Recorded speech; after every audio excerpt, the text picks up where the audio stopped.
Asia cup T20 tournament के अहम match में भारत ने पाकिस्तानी टीम को शिकस्त दे दी। कौमी टीम के तमाम खिलाड़ी 19.5 ओवर्स में 147 रन बनाकर आउट हो गए। एशिया कप के अहम मैच में भारतीय टीम ने जीत अपने नाम कर ली। दुबई इंटरनेशनल स्टेडियम में खेले गए मैच में भारत के कप्तान रोहित शर्मा ने टॉस जीतकर पाकिस्तान को बैटिंग की दावत दी थी। पाकिस्तानी टीम ने मुखालिफ टीम को जीत के लिए 148 रन का हदफ दिया था, जिसे भारतीय टीम ने 5 विकेटों के नुकसान पर बहुत आसानी से पूरा कर लिया।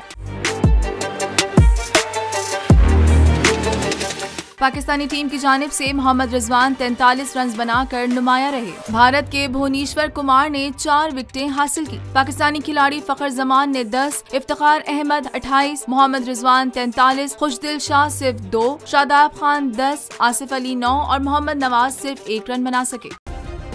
सब्सक्राइब करें और बेल दबाएं ताकि कोई खबर रह न जाए।